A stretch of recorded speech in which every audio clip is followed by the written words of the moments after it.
Check, check, 1 2. 1 2 3 4 5. Sound check.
Ben Goskup and Nikki have been so kind to say that they will give us a little music while we're waiting. So let's have a big round of applause for Ben and Nikki.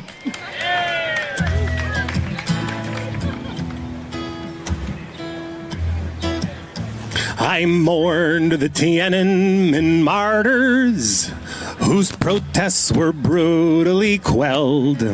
And I cheered when Mandela walked freely after so many years in a cell.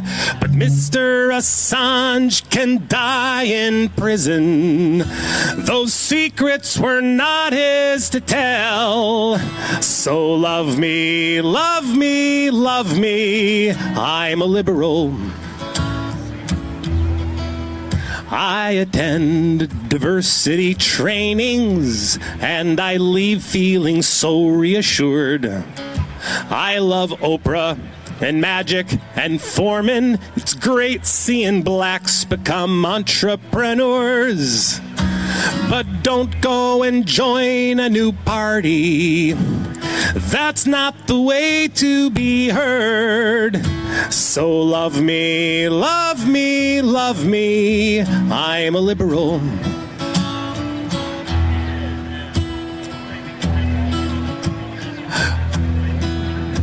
I cheered when Obama was chosen. My faith in the system restored. And I'll never forgive Ralph Nader for the election he stole from Al Gore. And I love people of all races. And my neighborhood welcomes all races of people with high credit scores. So love me, love me, love me. I'm a liberal. Voters need more education to achieve democracy's aims. Our enemies spread memes in their news feeds, sowing division and national shame. But if you want socialized health care, you really must be insane. So love me, love me, love me. I'm a liberal.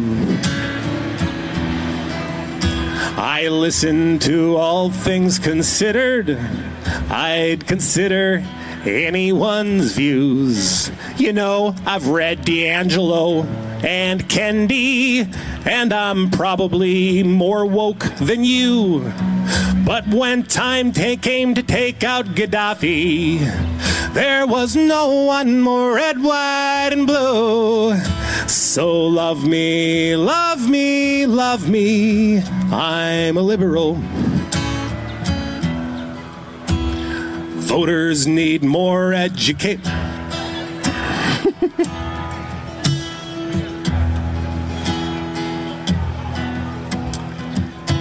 I vote for the Democratic Party. They're strengthening NATO command. I support Bono's benefit concerts and buy everything endorsed by his brand. We're gonna make poverty history. I'm on Facebook taking a stand. So love me, love me, love me. I'm a liberal.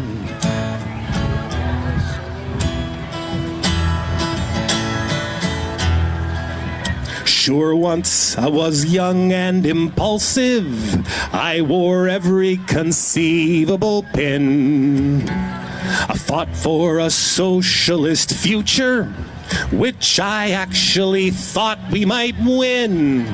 But I've grown older and wiser, and that's why I'm turning you in. So love me, love me, love me. I'm a liberal.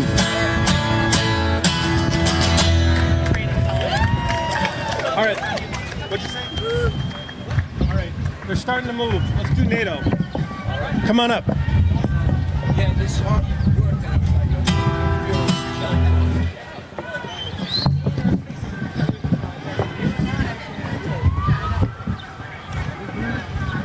So, you think this is... I don't know if those people are going to come over here, but I think we should do... Joe, are they all coming over now? Okay. We're going to hear this song again later, but we're going to do it right now and teach it to you. Okay. Come on up. We need one more mic. You're on the other side, over there with her. So we're doing... Okay. Wide up. Where's Here you go. yours? This is for what Good. Okay. Okay, so... but we can hold it. Okay, so you and I are here. With the chorus. NATO? NATO? We're going to try to get these people to sing with us. What's that? It's the first song on the lyric sheet if you'd like to sing along with us. Please do, please do. We implore you. Where are the lyric sheets? You'll know it. Will you help pass them out? Pass out lyric sheets. All right, this brother here from France is going to pass out the lyric sheets. Talk to him. You can get it on your phone. There's a QR code. Listen good. It's actually song number 3. Pass it, please. To them, to the crowd. Yes, thank you. Here we go. Merci.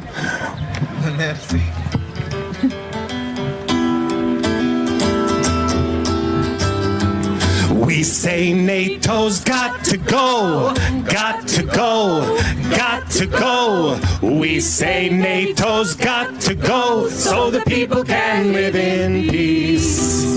We say NATO's got to go, got to go, got to go. We say NATO's got to go so the people can live in peace. We say NATO's got to go, got to go, got to go. We say NATO's got to go so the people can live in peace. We say NATO's got to go, got to go, got to go. We say NATO's got to go so the people can live in peace. From Kosovo to Afghanistan to Libya and Ukraine, the bureaucrats of NATO bring endless war and pain. They say they want a victory, so they're sending in more arms. But nuclear Armageddon doesn't seem to raise alarm. We say NATO's got to go, got to go, got to go. We say NATO's got to go so the people can live in peace. We say NATO's got to go, it's got to go, it's got to go. We say NATO's got to go so the people can live in peace. We say NATO's got to go, got to go, got to go. We say NATO's got to go so the people can live in peace. We're here.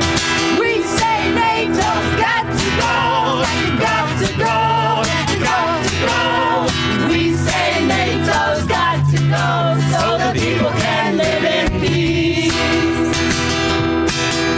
Raytheon and Lockheed make the weapons used to kill. NATO members buy them, and the people pay the bill. We can't afford good housing. We can't afford health care. We can't afford clean water, 'cause NATO left us bare. Here we go! We say NATO's got to go. Everyone sing! Got to go, got to go. We say NATO's got to go so the people can live in peace. We say NATO's got to go, got to go, got to go. We say NATO's got to go so the people can live in peace. Washington made NATO to enforce its global rule. Now it's bombing pipelines where allies once got fuel. NATO domination brings hunger, war, and fear. But there's cracks in the foundation, and NATO's end is near. Remember what happened at Jericho? The trumpets began to sound. As Joshua and the walls came tumbling down. We say NATO's got to go, got to go, got to go. We say NATO's got to go so the people can live in peace. We say NATO's got to go, got to go, got to go. We say NATO's got to go so the people can live in. Sing with us! We say NATO's got to go, got to go, got to go. We say NATO's got to go so the people can live in peace. We say NATO's got to go, got to go, got to go. We say NATO's got to go so the people can live in peace.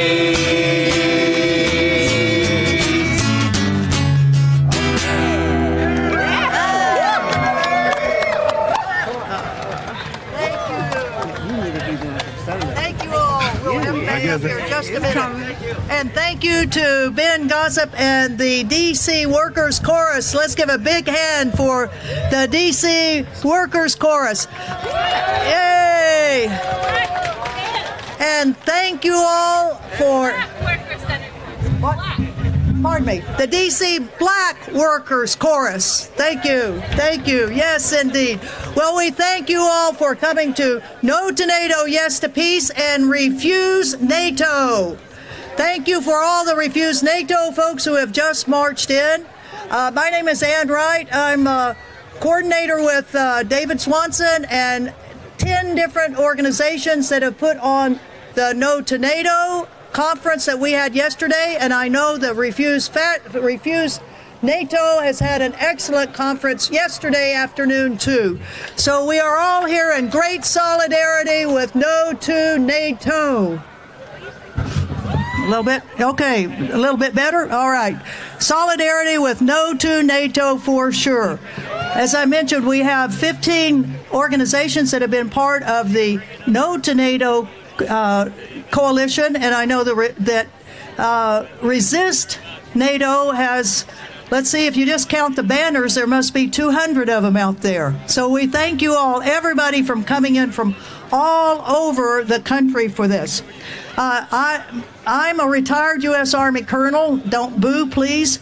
I was a U.S. diplomat, and I resigned in opposition to the war in Iraq 20 years ago. And since then, I've been part of Veterans for Peace, Code Pink, Women for Peace, UNAC, you name it, and I'll be a part of it if it's for peace. We want to have a rally here. We apologize for the sun coming down. This stage was right over there in the shade until the National Park Service said we needed to move into the sun. So we apologize for that. So if you need to get into the shade to cool off, please do that. We're going to have a series of speakers, of course, and a lot of good music. So we thank you all for being here with us to challenge NATO on the 75th anniversary of the North Atlantic Treaty Organization here in Washington, D.C. The heads of state of 32 states will be arriving in Washington in just a day or so. David, say something. We're required to tell everybody not to stand on the walkways, only on the grass.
justification for more spending, right? More militarism.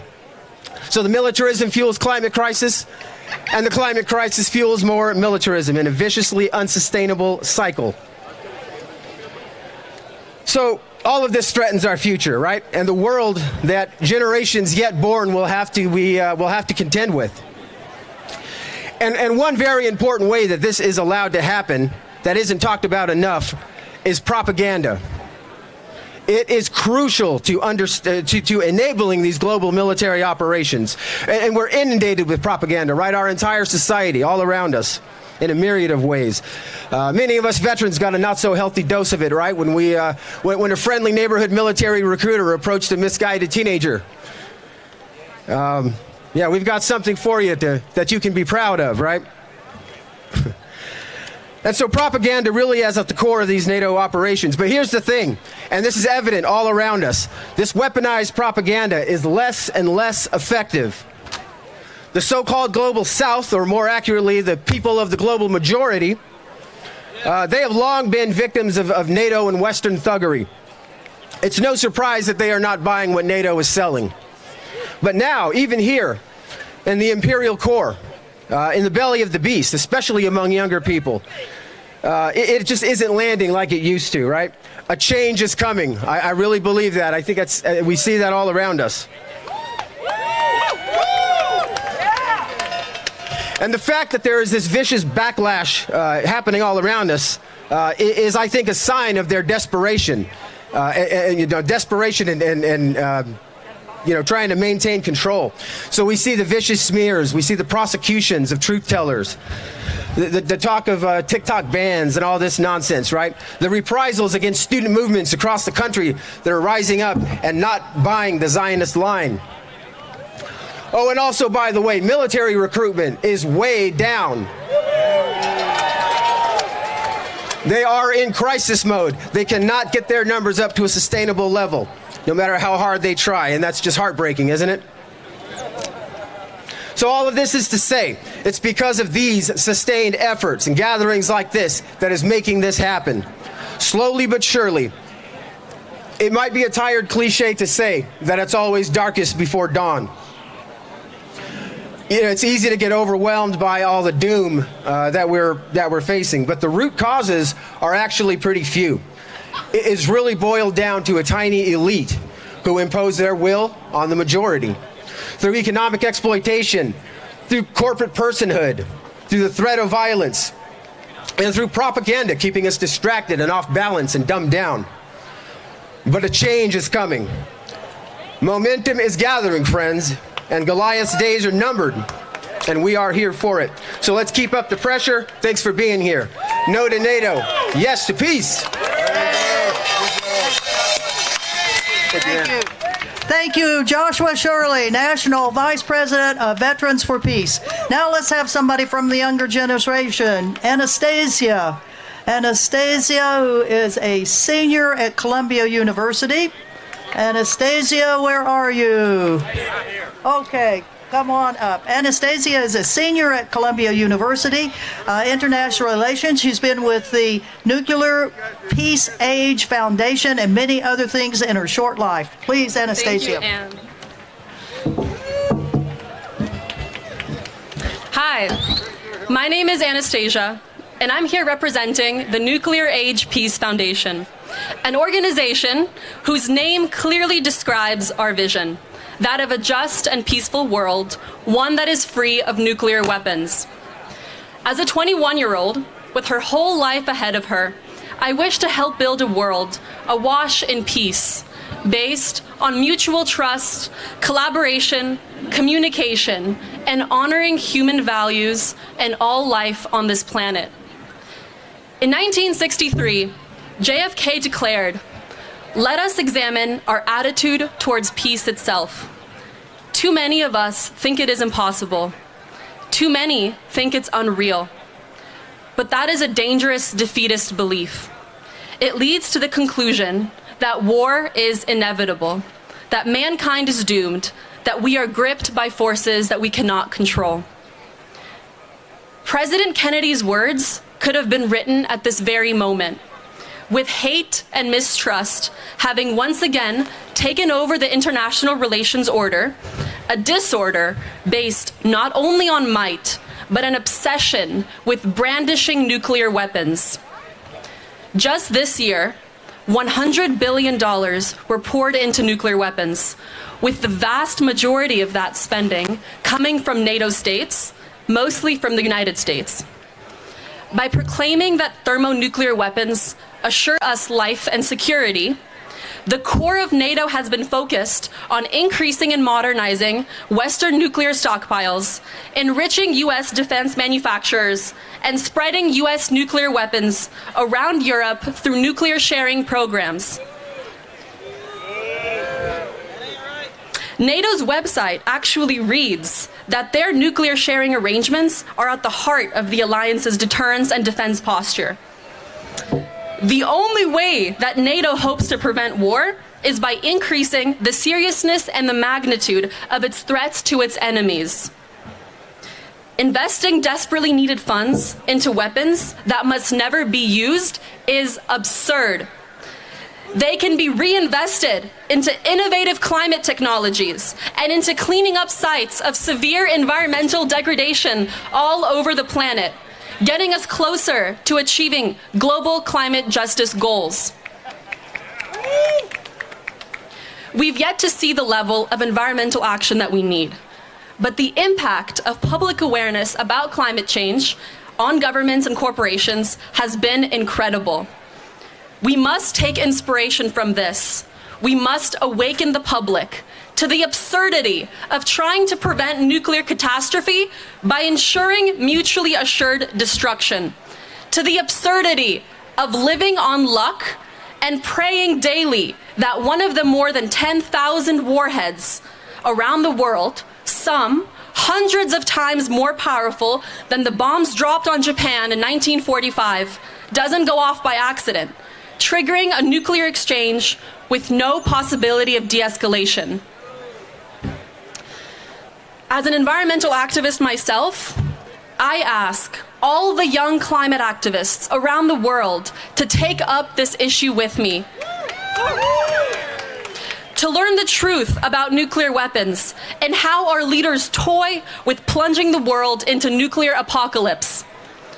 I ask climate activists to dedicate themselves to standing for peace everywhere and spread the message that the world must commit to general and complete disarmament.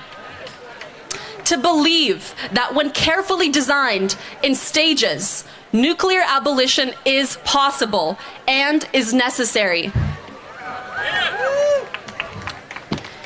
In her book, Nuclear War, A Scenario, author Annie Jacobson describes the 72 minutes of a nuclear war that ends all of humanity.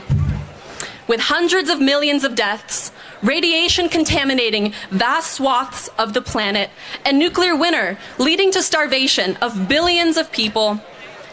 As Annie puts it, quote, "With time, after a nuclear war, all present-day knowledge will be gone, including the knowledge that the enemy was not North Korea, Russia, America, China, Iran, or anyone else vilified as a nation or a group. It was the nuclear weapons that were the enemy of us all along."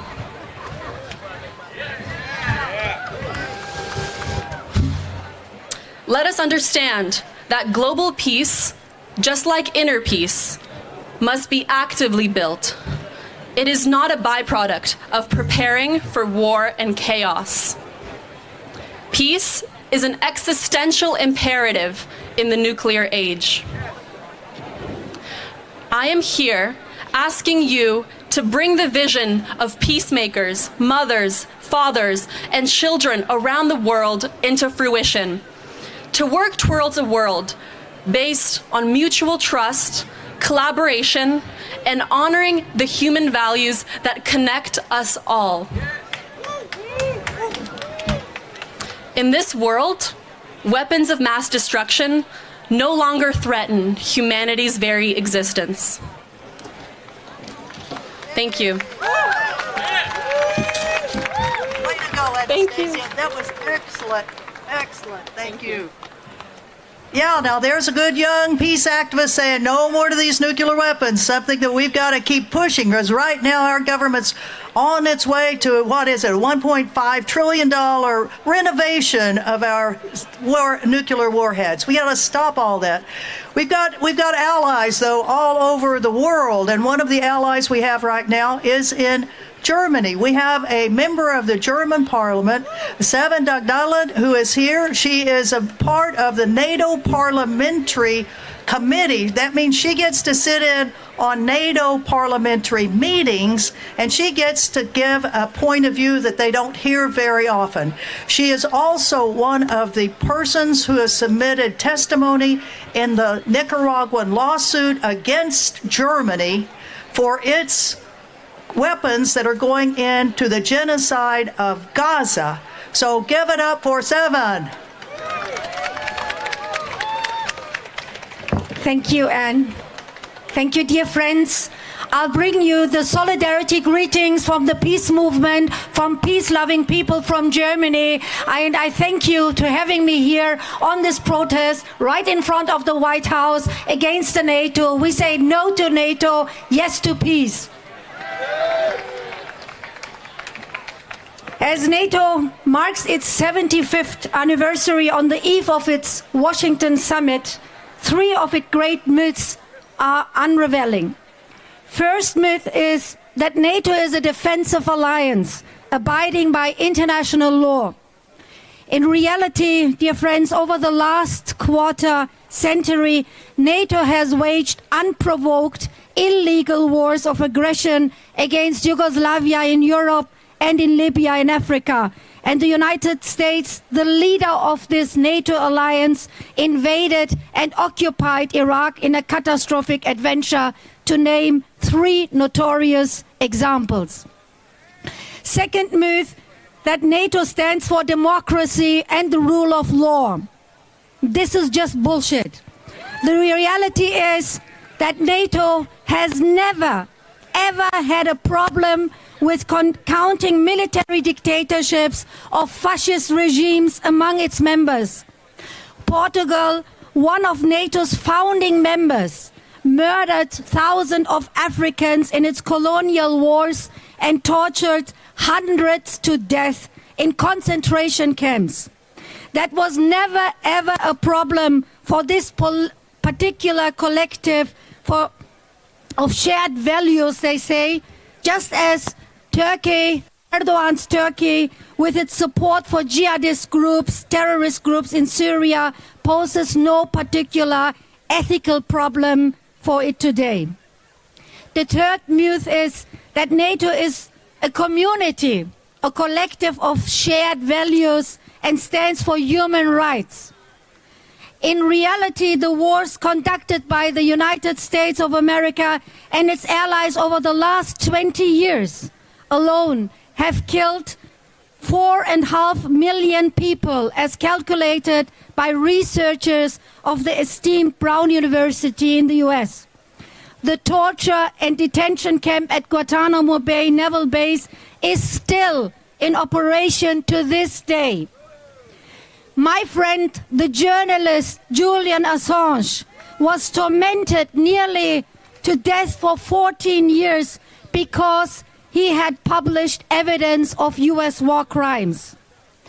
Benjamin Netanyahu's far-right government continues to receive American and European and German support in the form of armed deliveries for its onslaught against Gaza and the Palestinian people. We want to stop them. And at its Washington summit, NATO intends to make its strategy of escalation and expansion global. Ever more weapons deliveries to Ukraine are planned. The danger of direct involvement in this war is rising on the European continent, and the NATOization of Asia is now getting underway officially.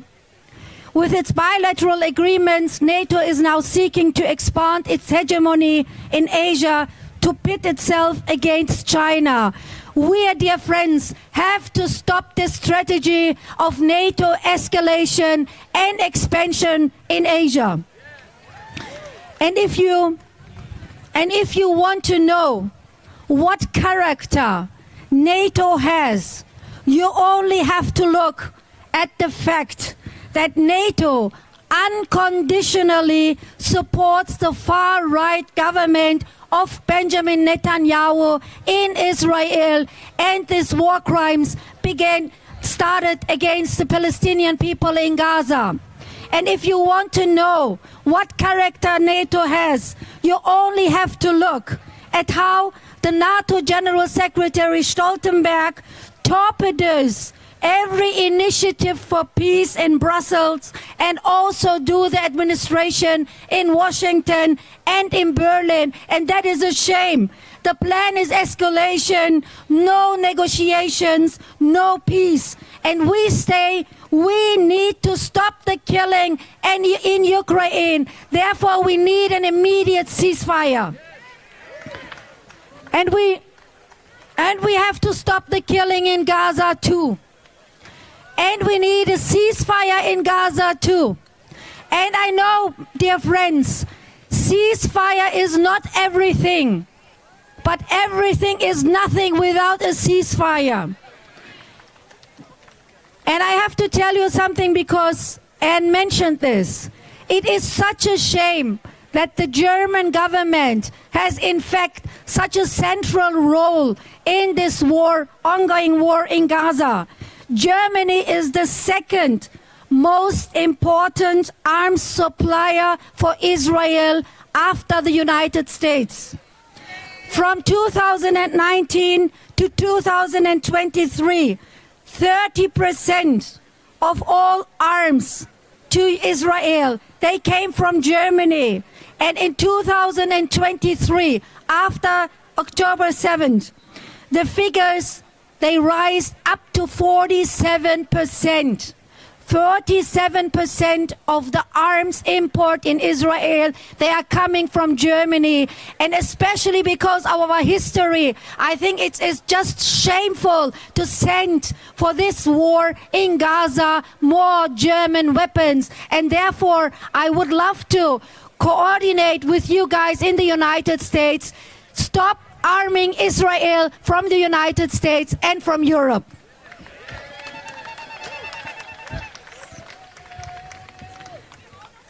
The other thing is the majority of the German population now no longer wishes to follow Berlin administration in its mindless escalation, and it likewise stands opposed to granting Ukraine again on this summit the NATO membership, and to funneling endless sums of money to the corrupt and undemocratic regime in Kiev. And it's completely irresponsible and insane to hold on to Ukraine's NATO membership at this Washington summit. A majority in Germany rejects this accession. 55% in the whole of Germany and 70% in the east of Germany reject the accession of Ukraine into the NATO.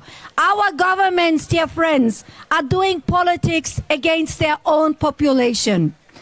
And therefore, we have to stand up against these policies of wars.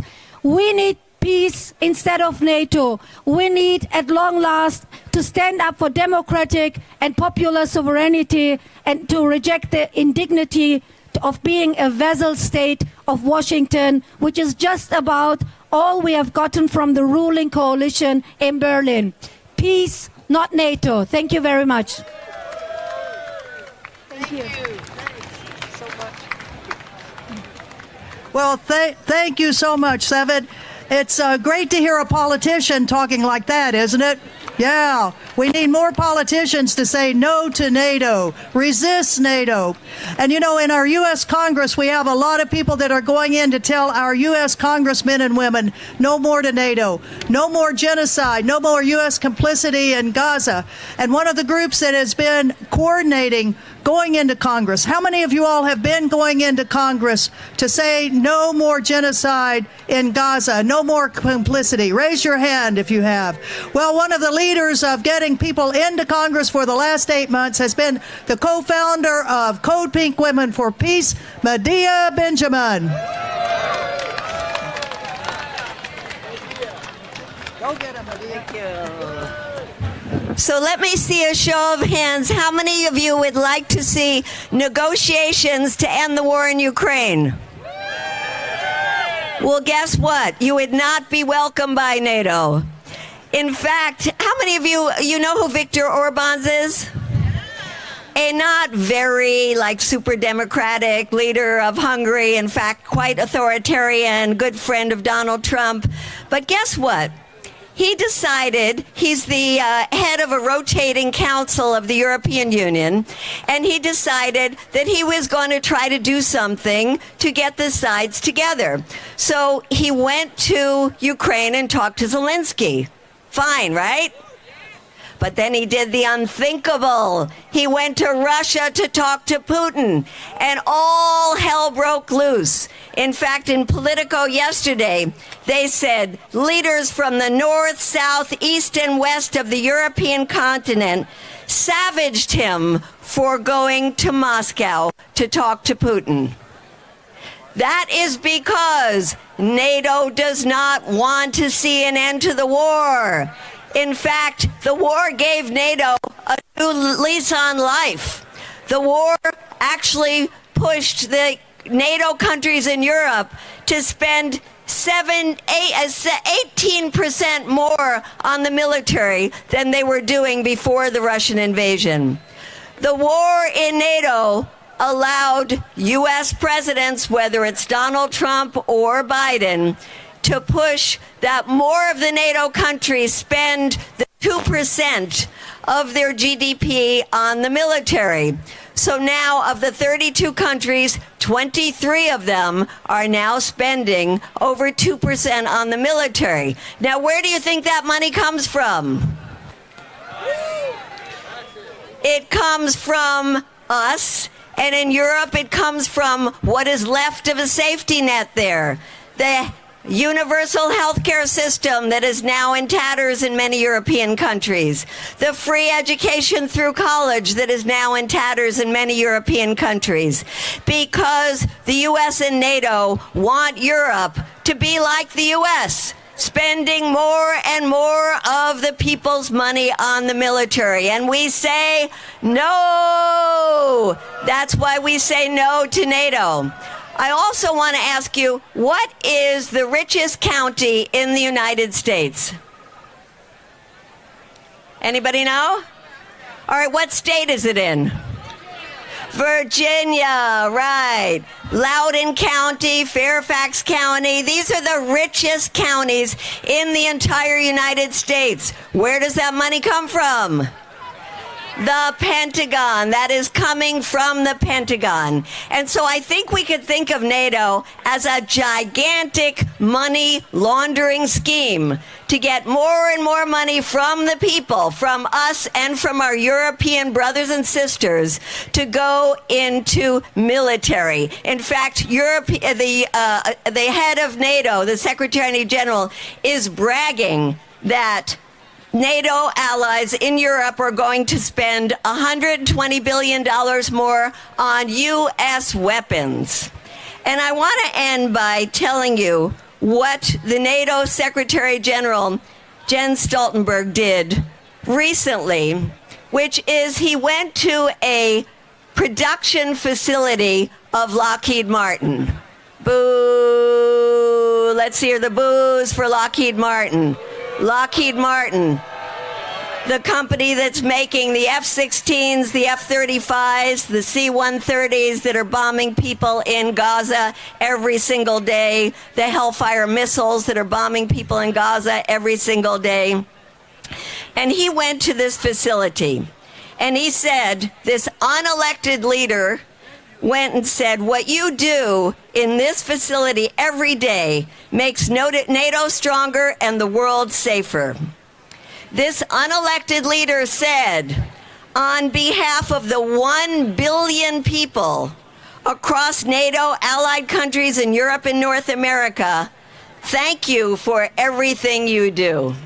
So this is the head of NATO acting as if he has the right on our behalf to thank the weapons manufacturers for providing these weapons that are killing our friends, our colleagues, our brothers and sisters in Gaza and are keeping the war in Ukraine going. And then he also said, from Arizona to Virginia, Florida to Washington State, and right here in Alabama, that's where he was, American jobs depend on American sales to Europe and Canada. What you produce keeps us safe. What the allies buy helps us keep America strong. So this is the money laundering scheme that is NATO, that we say absolutely no to. And those of you who live here in the United States, we have a couple of things coming up where you can show your opposition to the money laundering scheme that both the Democrats and the Republicans buy into. One is coming up very soon, the Republican National Convention in Milwaukee. Boo! The other one coming up after that, the Democratic National Convention in Chicago. Boo! They don't even know who their presidential candidate will be. And one thing right here in Washington, D.C., that we have to come out to in full force is Benjamin Netanyahu's visit to a joint session of Congress on July 24th. So raise your hand if you're going to join us to give him the unwelcome he deserves in Washington, D.C. We need you to tell your friends, to tell your colleagues, everybody come out to say no to NATO, no to Benjamin Netanyahu, and yes to peace. So I just want to end by saying no to NATO and free Palestine. Free Palestine. Free Palestine. Thank you.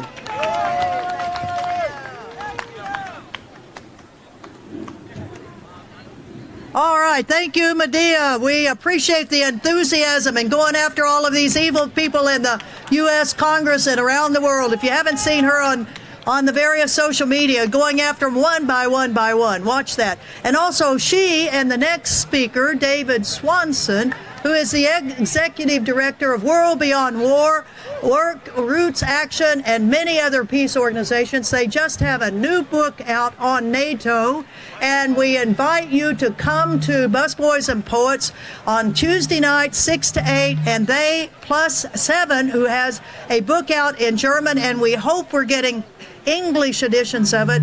They'll be doing a book analysis at Busboys and Poet on Tuesday, 6 to 8 p.m. Let's hear it for David Swanson.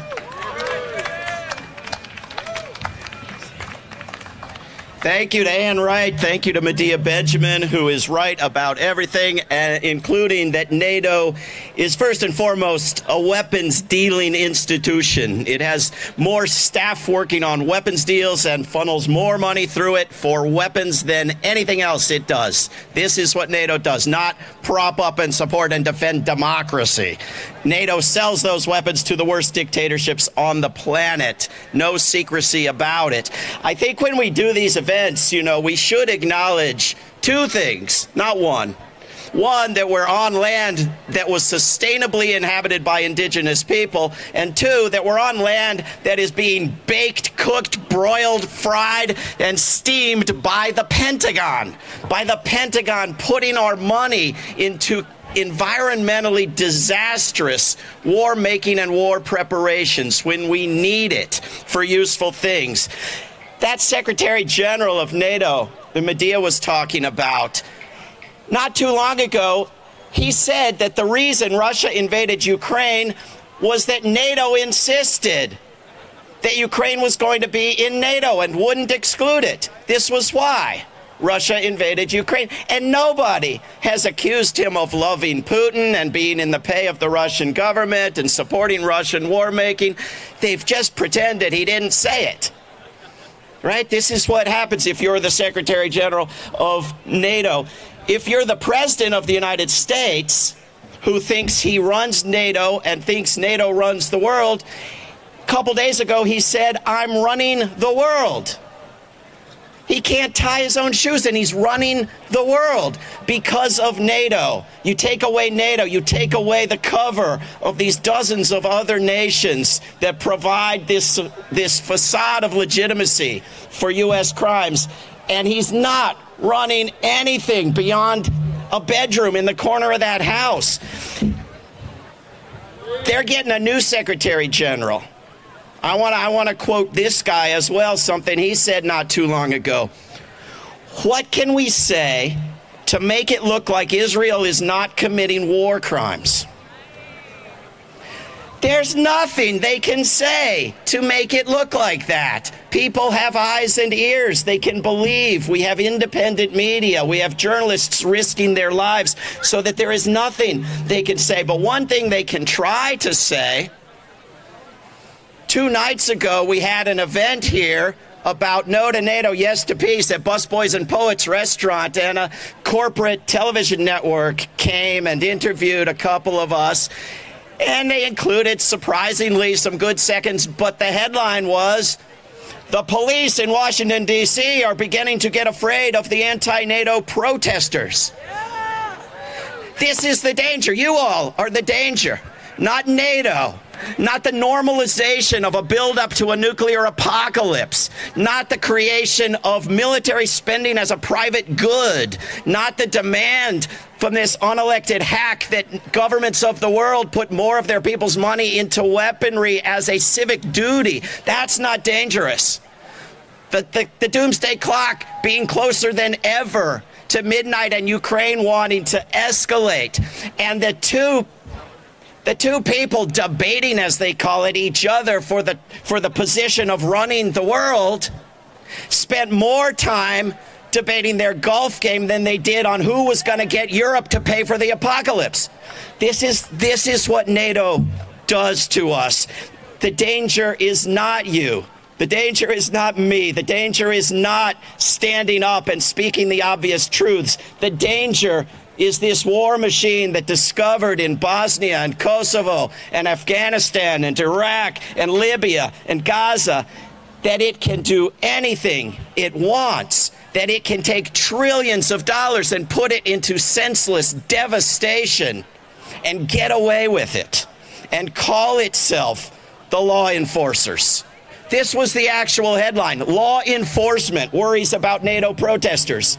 There is no greater law violator on earth than NATO. They try to figure out what they can say all the time. They say usable nukes, tactical nukes, survivable nukes. There is no such thing.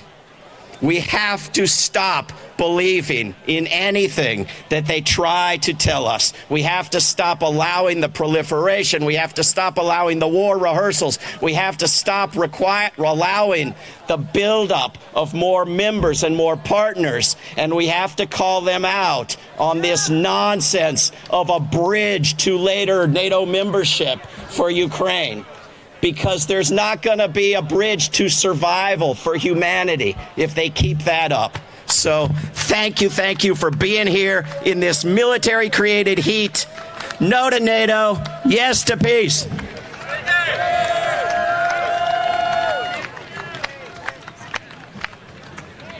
Okay.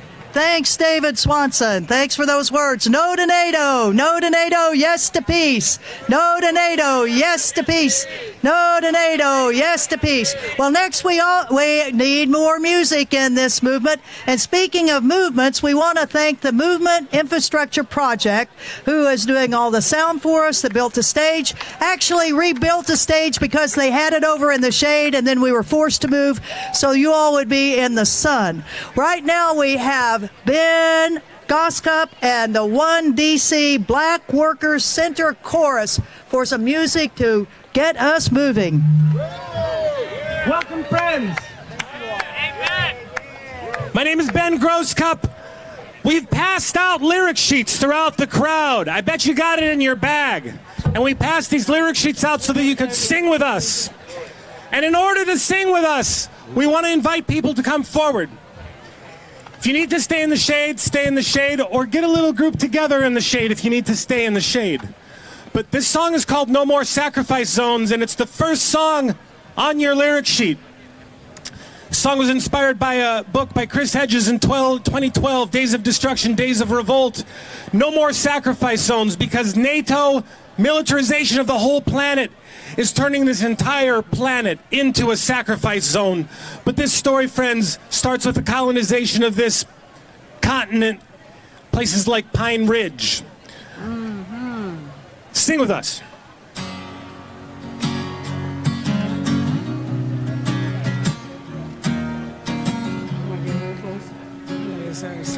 The army closed you in as they drove you from the plains.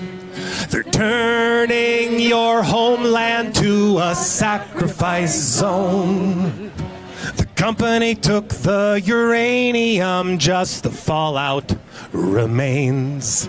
They're turning your homeland to a sacrifice zone where your story's been forgotten. We will make it known. Sing with us. We will make it known. We will make it known. Pine Ridge, you are not alone. Pine Ridge, Pine Ridge, you are not alone. Your homeland has been desecrated. The next could be our own. No more sacrifice zones. No more sacrifice zones. Sing with us. No more sacrifice zones. No more sacrifice zones. You sound beautiful out there. I hear your voices in the crowd. The state makes voting obsolete through emergency decrees. They're turning your city to a sacrifice zone. The cops occupy your street to bring you to your knees. They're turning your city to a sacrifice zone where your story's been forgotten. Where your story's been forgotten. We will make it known. Ferguson, Ferguson, you are not alone. Your city has been subjugated. The next could be our own. No more sacrifice zones. No more sacrifice zones.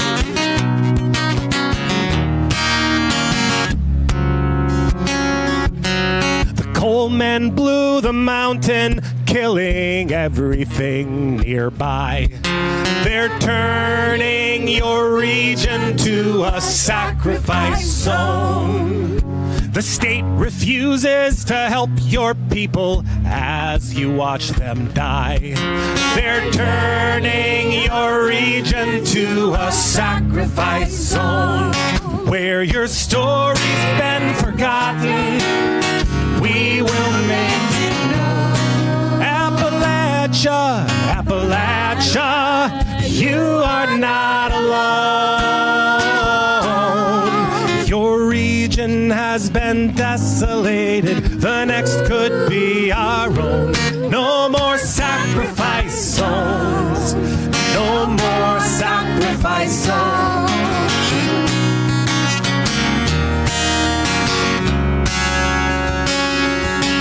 The fighter jets will cut you down to push you all away. They're turning your nation to a sacrifice zone. The bombs that kill your children came from the USA. They're turning your nation to a sacrifice zone where your story's been forgotten. We will make it known.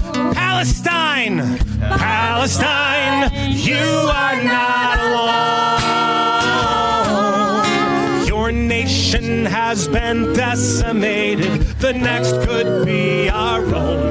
No more sacrifice zones. No more sacrifice zones.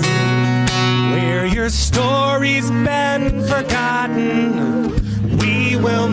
it known. Pine Ridge, Ferguson, Appalachia, Yemen, Immokalee, Flint, Michigan, Northern Alberta, Camden, Standing Rock, Navajo, Palestine, and Puerto Rico. We stand with you, you are not alone. Your lands and lives were sacrificed, the next will be our home. No more sacrifice zones, no more sacrifice zones, no more sacrifice zones, no more sacrifice zones.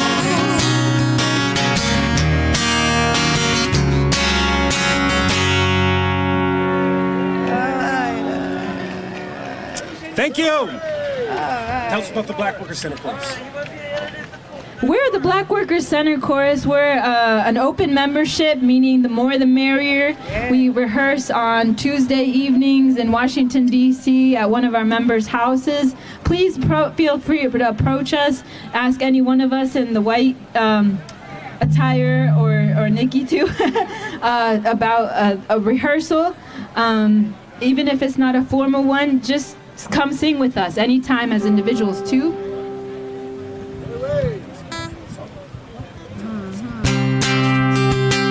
Okay, now we're gonna sing a song. It's in Spanish. It talks about peace and freedom. We're gonna be bringing children in the border of Mexico. We're gonna bring children who are suffering in Palestine, the ones who are alive, the ones who were murdered by these government's funds. We're gonna bring words for the water, and we're gonna bring words for people in the world. Number 2 on your lyric sheet.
tierra, ya no más hambre, ya no más guerra, queremos paz en esta tierra.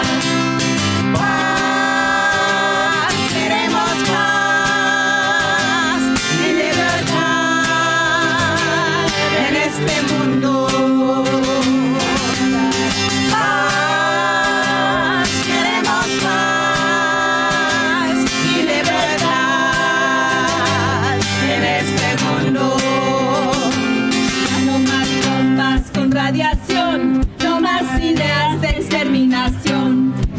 más bombas de radiación, no más ideas de exterminación.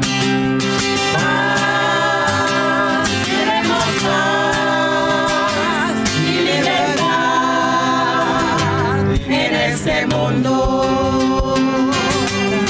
Paz, queremos paz y libertad en este mundo.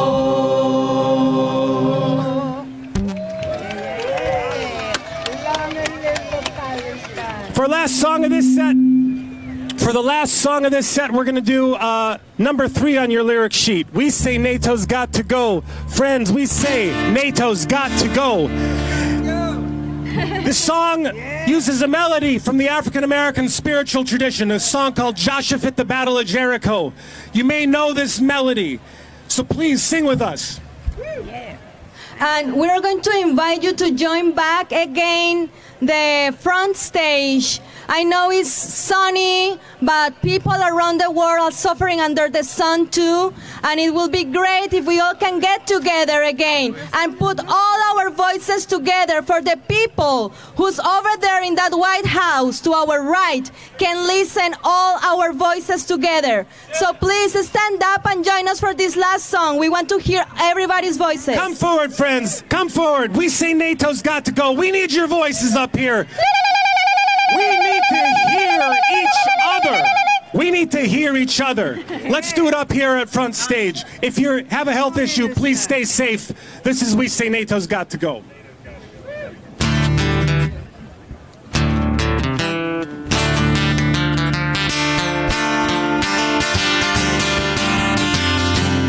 We say NATO's got to go, got to go, got to go. We say NATO's got to go so the people can live in peace. Everybody! We say NATO's got to go, got to go, got to go. We say NATO's got to go so the people can live in peace. We say NATO's got to go, got to go, got to go. We say NATO's got to go so the people can live in peace.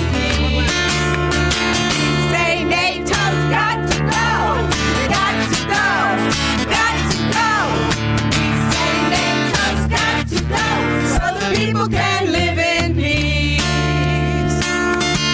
From Kosovo to Afghanistan to Libya and Ukraine, the bureaucrats of NATO bring endless war and pain. They say they want a victory, so they're sending in more arms. But nuclear Armageddon doesn't seem to raise alarm. What we say NATO's got to go, got to go, got to go. We say NATO's got to go so the people can live in peace.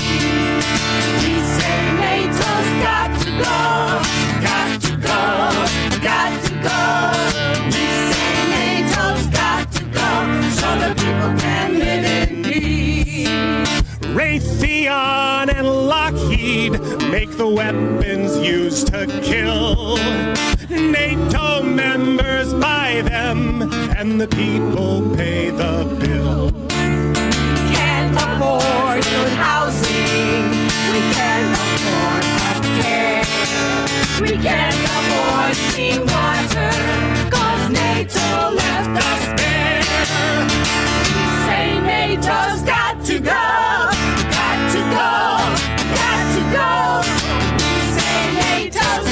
So the people can live in peace.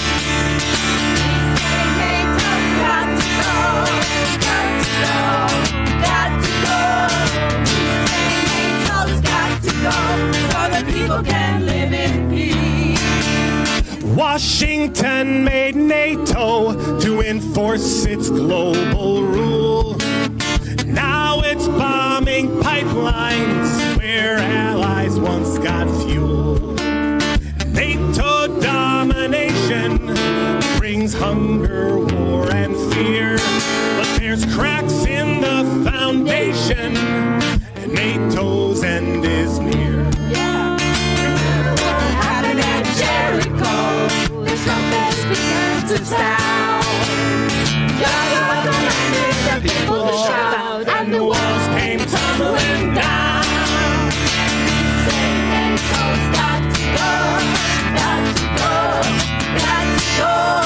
He said, NATO's got to go, so the people can live in peace. We say NATO's got to go, got to go, got to go. We say NATO's got to go, so the people can live in peace. Just voices. We say NATO's got to go, got to go, got to go. We say NATO's got to go, so the people can live in peace. One more time. We say NATO's got to go, got to go, got to go. We say NATO's got to go, so the people can live in peace.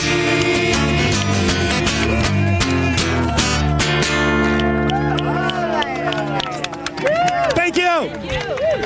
Thank you for joining your voices.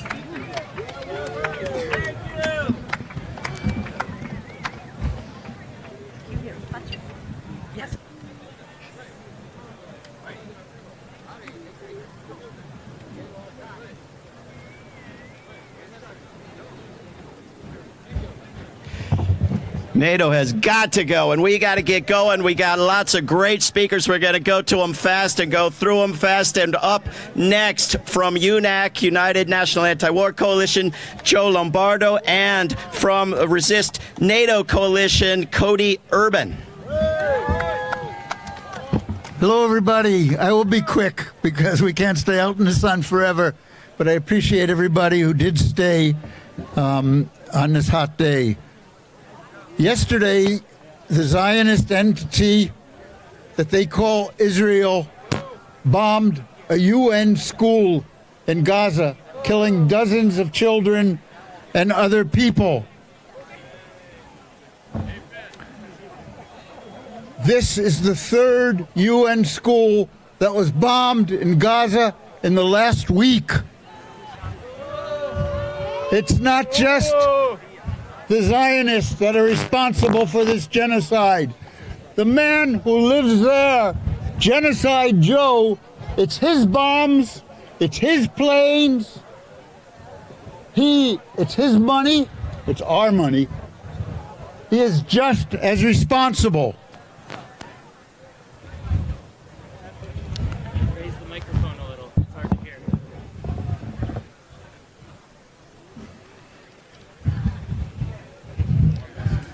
This week, they're inviting the rest of their gang, NATO, to come here. We're here to bust their party. NATO does not need to be here. We don't want NATO here. In the past year, people all around the world have had a consciousness-raising experience as they saw what happened in Gaza, the genocide. Even the Western-oriented organizations have named it as a probable genocide. They could not say anything else because we saw it. We saw it in the screens that we have in our pockets. There's been many wars, many genocides. But this one we witnessed. And the people said, no, we can't stand by and have it happen. In the college campuses all across the country, people rebelled. I heard today that there were 900 people arrested in the United States from our campuses. People, young people, may be sacrificing their schooling for the sake of protesting this genocide. You can't ask for more. These people are the people that are making up the new anti-war movement, many of whom you saw marching here today. This is the movement that we need to end the Zionism, to end the genocide, and to end NATO. It's not just what's going on in Gaza that we have seen that people are protesting and that have wakened people up around the world, but also what's going on in Ukraine. It became clear to more and more people that Ukraine was a war of choice where NATO and U.S. imperialism decided they were going to destroy Russia, and they were going to fight that battle to the last Ukrainian, and hundreds of thousands of Ukrainians have died. In the streets of the cities in Ukraine, they are using press gangs to recruit more people. People 60 and below and 16 and above are being forced into vans and buses and sent to the front line. That's okay with the United States. That's okay with Joe Biden. That's okay with the forces that we are fighting against. Now, we're going to be in the streets today and the rest of the week. There will be people who will be protesting this. But far after that, we must build our coalitions, we must build our movements. And there are two other important events that are happening this summer, which I urge you to be involved in. In a couple of weeks, there'll be people at the Republican National Convention to protest. But this year, there's going to be people at the Democratic Party convention because it's the Democrats that are in the government that's causing the wars in Ukraine and supporting the wars and the genocide in Gaza. So we have to be there. And I'll tell you, the meetings that are building up to the Democratic Party protests have been huge. One of them had 500 people at it. Many, many organizations. You might remember, or you might not, but I remember, because I'm older than most of you, in 1968, when there was a Democratic Party convention in Chicago. This one's also in Chicago. Thousands of people showed up and protested, and that changed politics. That was a part of the political landscape. But this one is going to be a mass demonstration, and this will have international implications. It's being led by Palestinian organizations who are saying no, no to genocide, no to Genocide Joe, no to the war, no to NATO, and no to what's going on in Gaza for Palestinian rights. So I encourage everybody to be there. I do believe this is going to be a demonstration that's going to change the world, that's going to rock things in a real serious way. Thank you. It's in the 19th of August in Chicago. You'll be hearing a lot more about it because we're really building up towards something big. Okay, Cody Urban from Resist NATO Coalition. Let's go. All right, thank you. All right, can y'all hear me in the back? All right, let's do a chant here. We did this one last night at our Resist NATO Summit. I'm going to say, starve the war, and y'all are going to repeat by saying, not the people. Are we ready? Starve the war! Starve the war! Starve the war! That's right. That's the kind of movement we're building. That's the kind of exposure we need to do about what they're trying to plan in this house right here as we get ready for the NATO summit in the next few days. Wanted to say thank you so much to the No to NATO, Yes to Peace coalition for giving us a chance to speak. We were really happy to be at your summit yesterday where we got to talk about what's really at stake at this current moment for the peace movement.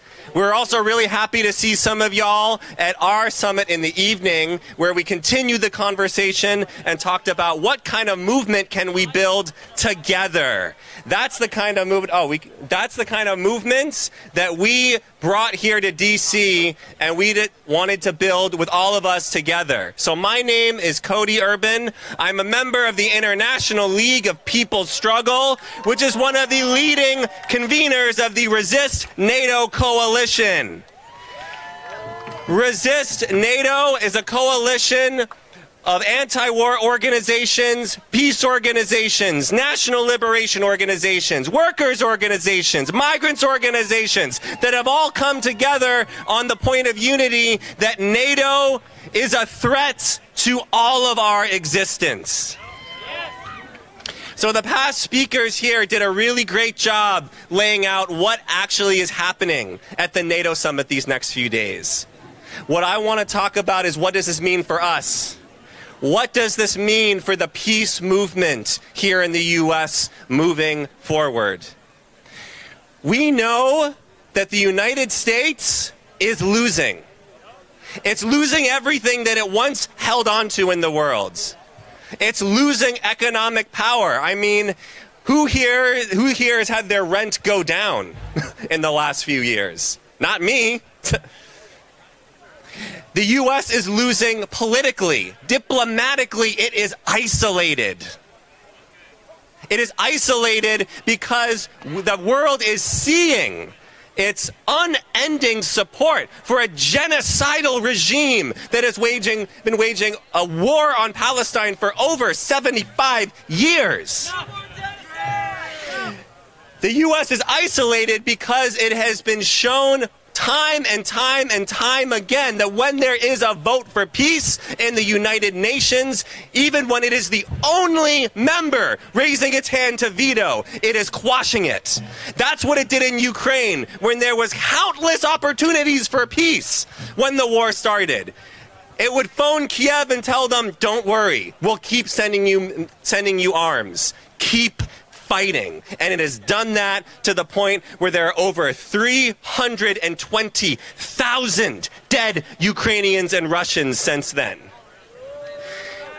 The U.S. is losing economically. It is losing diplomatically. It has one thing left: its military might.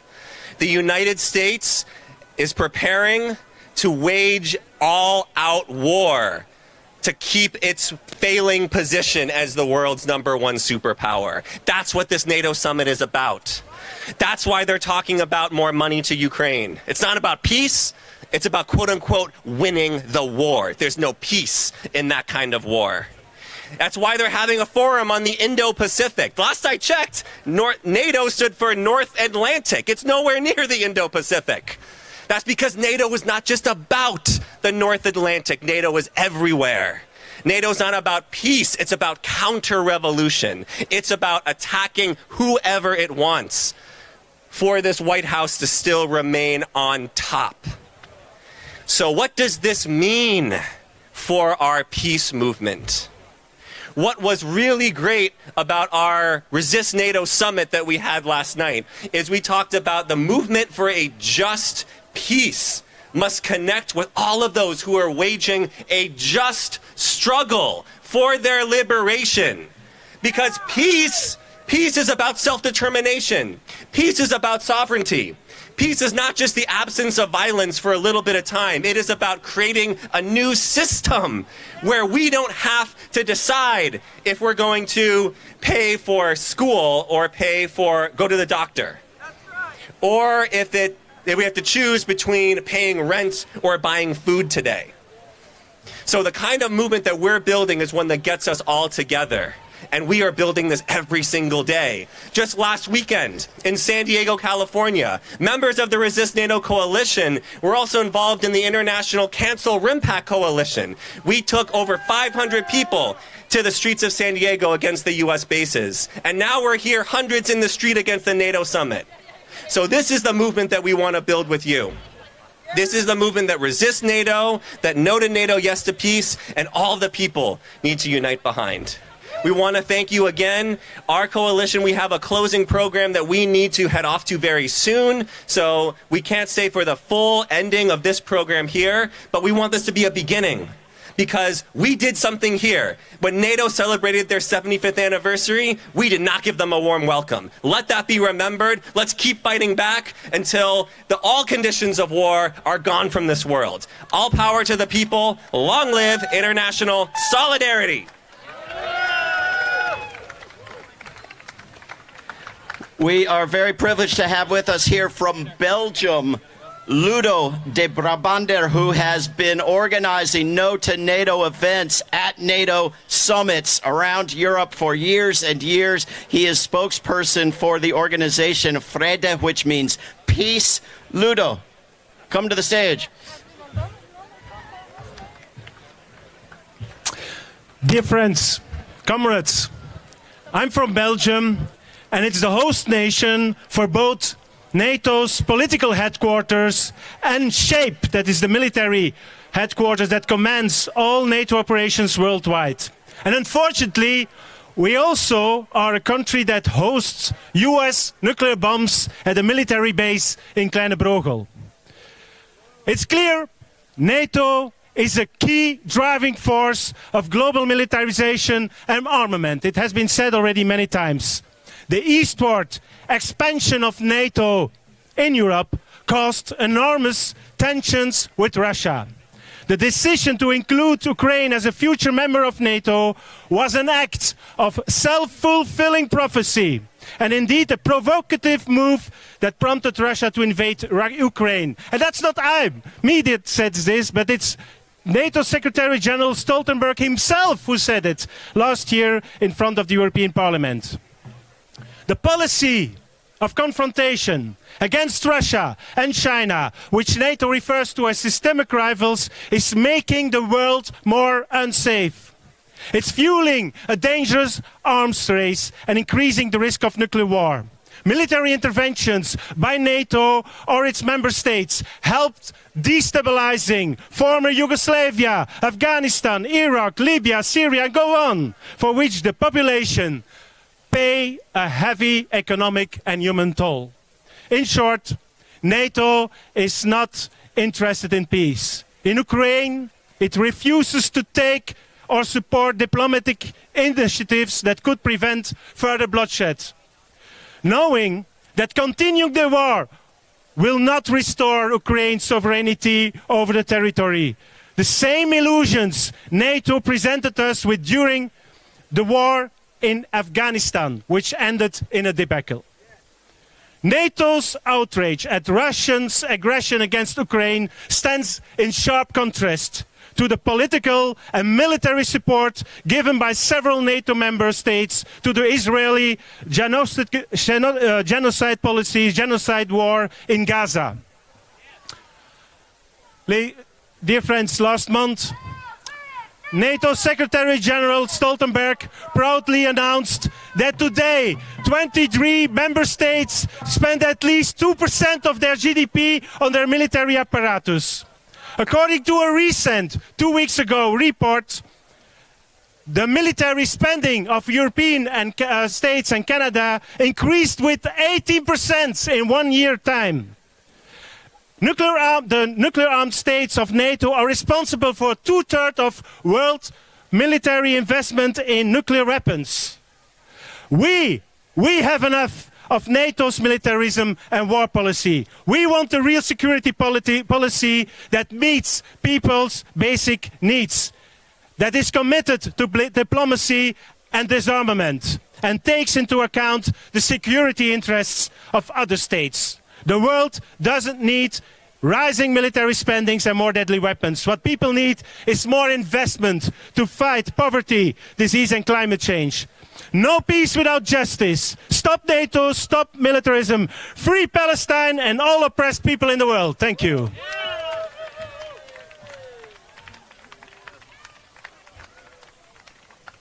Thank you, Ludo. Thank you to Ludo.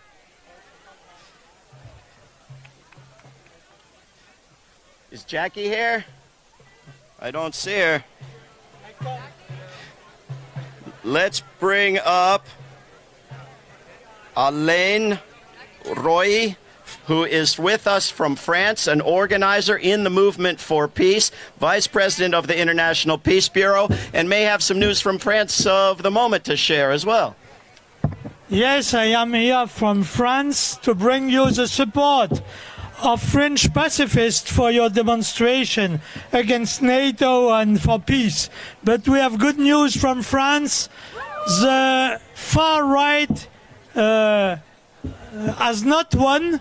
The left coalition has won the elections, and that's good news for peace too. In France, NATO has never been popular because this military alliance serving the policies and the interests of the United States of America does not respect the will and autonomy of its member states and of the peoples. But today, the situation is even worse than during the Cold War. Today's global NATO is a factor of insecurity and destabilization in the world. In the Ukrainian conflict, NATO is fueling the war and opposing any ceasefire or negotiation. NATO means the politics of force and confrontation. And its expansion in Asia is leading to the threat of a new war with China. The risk is to end up in a new world war that could lead to nuclear apocalypse. NATO means the never-ending militarization of international relations. NATO means permanent wars. That's why we must work together in Europe, in the USA, and all over the world to say no to NATO and yes to peace.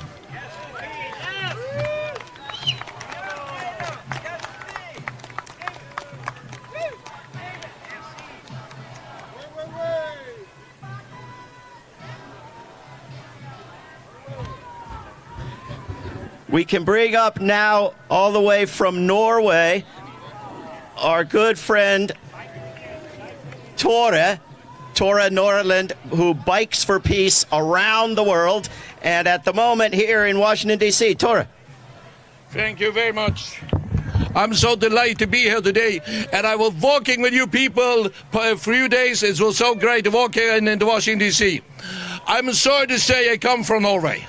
Why? Jens Stoltenberg is from Norway. When I was young, he was in a no to nuclear weapon. But after a while, he came to power, and Hillary Clinton, the foreign minister of USA, called him, "Can you please help us to bomb Libya?"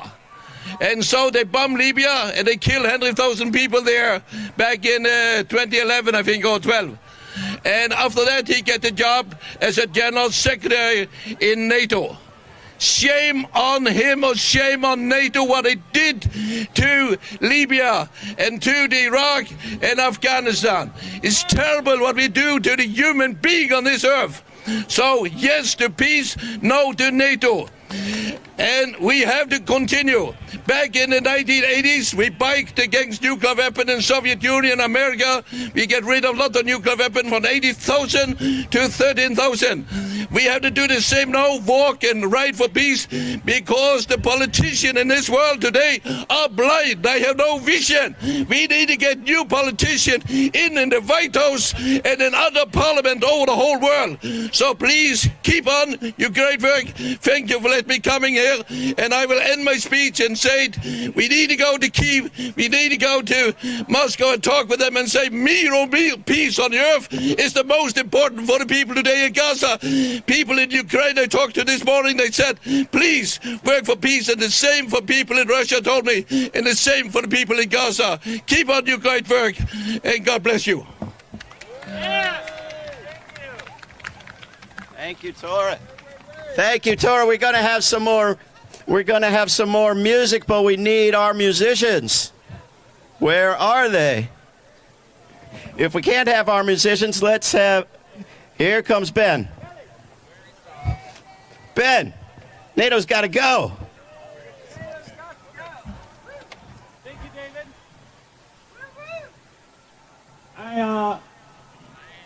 Black Worker Center Chorus.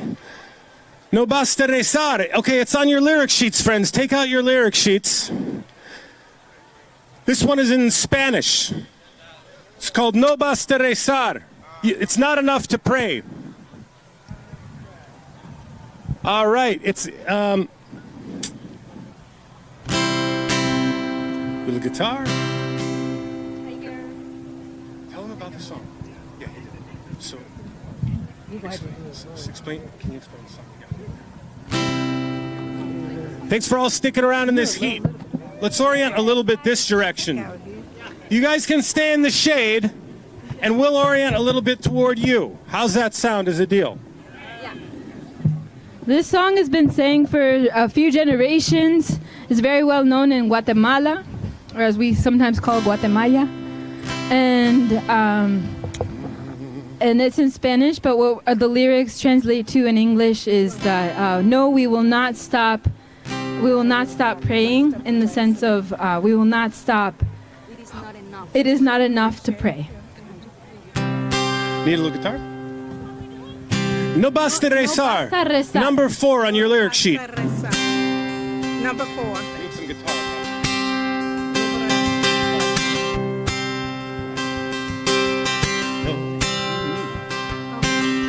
No, no, no basta rezar. Hacen falta muchas cosas para conseguir la paz. No, no, no basta rezar. Hacen falta muchas cosas para conseguir la paz. Y rezan de buena fe, y rezan de corazón, pero también reza el piloto cuando monta en el avión para ir a bombardear a los niños del Irak. Para ir a bombardear a los niños del Irak. No, no, no basta rezar. Hacen falta muchas cosas para conseguir la paz. No, no, no basta rezar. Hacen falta muchas cosas para conseguir la paz. nada se puede lograr si no hay revolución. Reza el rico, reza el amo y te maltratan al peón. Reza el rico, reza el amo y te maltratan al peón. No, No, no basta rezar. Hacen falta muchas cosas para conseguir la paz. No, no, no basta rezar. Hacen falta muchas cosas para conseguir la paz. nada se puede lograr mientras haya explotación del hombre por el hombre y exista desigualdad. Del hombre por el hombre y exista desigualdad. No, no, no basta rezar. Hacen falta muchas cosas para conseguir la paz.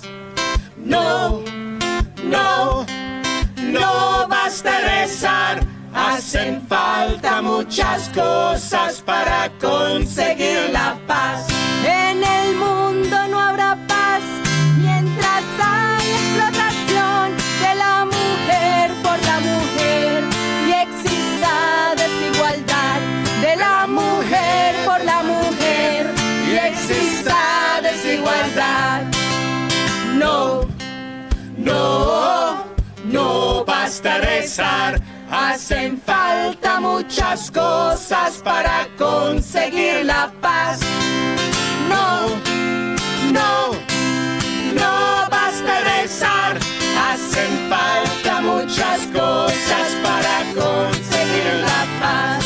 Cuando el pueblo se levante y que todo cambia, ustedes dirán conmigo, no bastaba con rezar. Ustedes dirán conmigo, no bastaba con rezar. No, no, no basta rezar. Hacen falta muchas cosas para conseguir la paz. No, no, no basta rezar. Hacen Hacen falta muchas cosas para conseguir la paz. Una vez más. No, no, no basta rezar. Hacen falta muchas cosas para conseguir la paz. No, no, no basta rezar.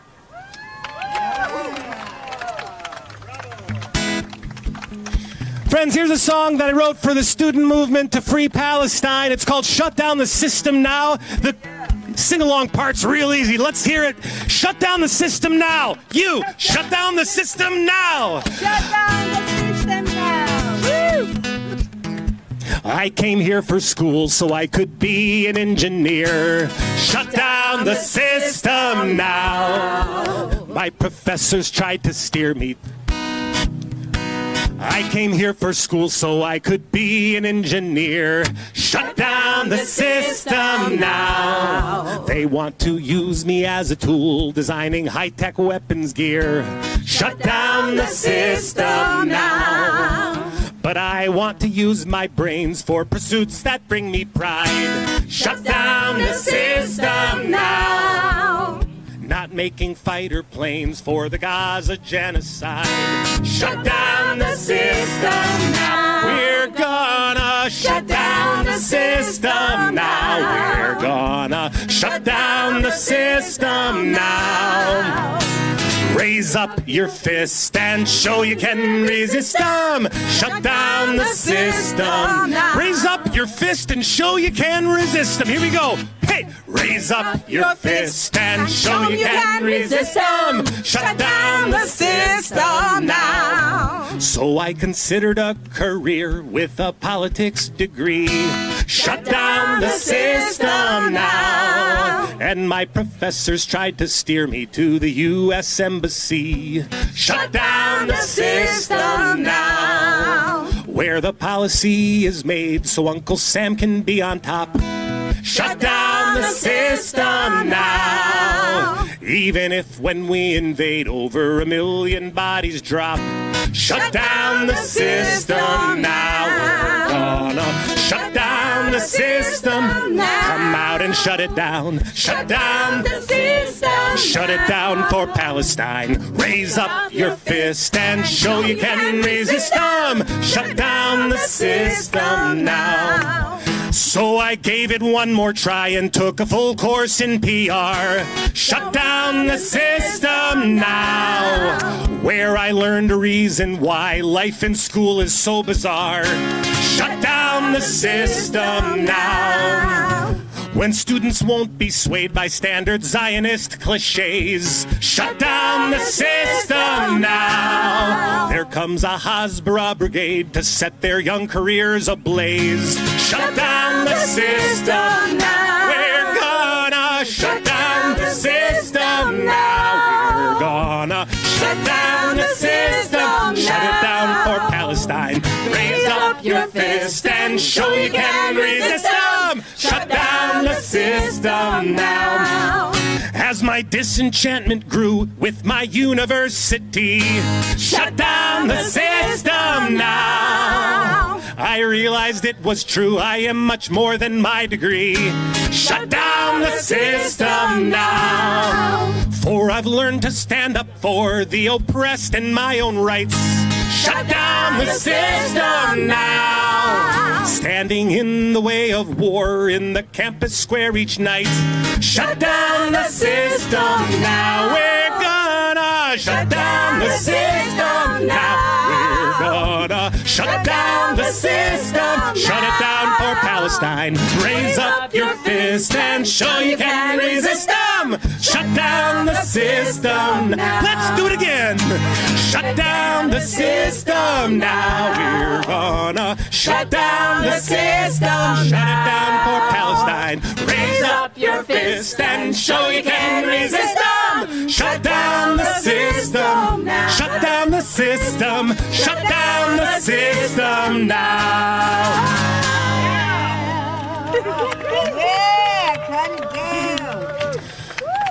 Last song will be Somebody's Hurting My Brother. Oh, yeah, everybody knows.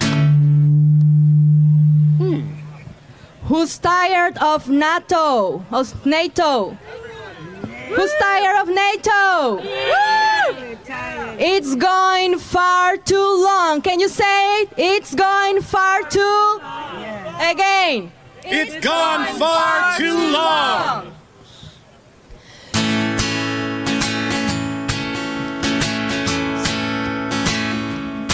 Somebody's hurting my brother, and it's gone on far too long.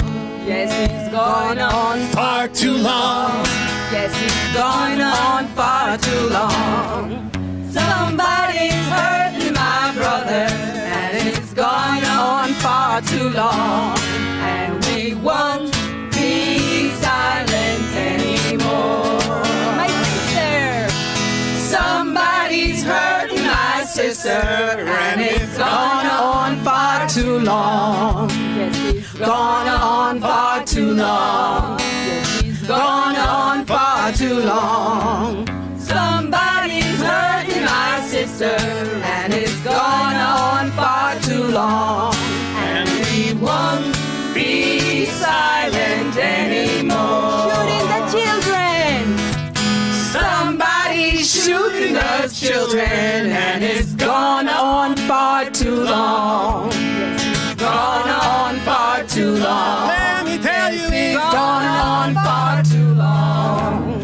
Somebody's shooting the children, and it's gone on far too long. And we won't be silent anymore.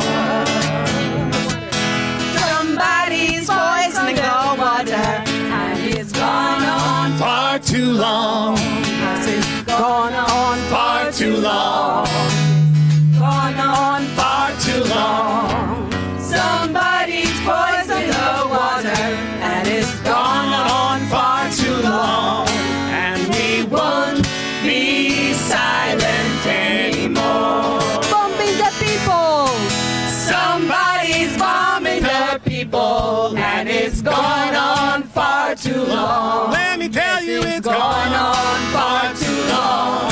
Yes, it's gone on far too long.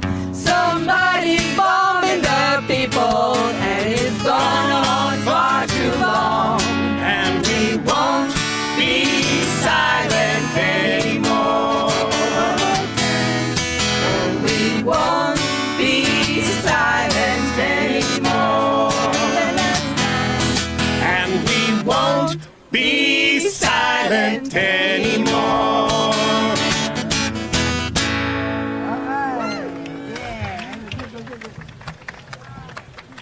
Thank you for being here. Thank you. Oops.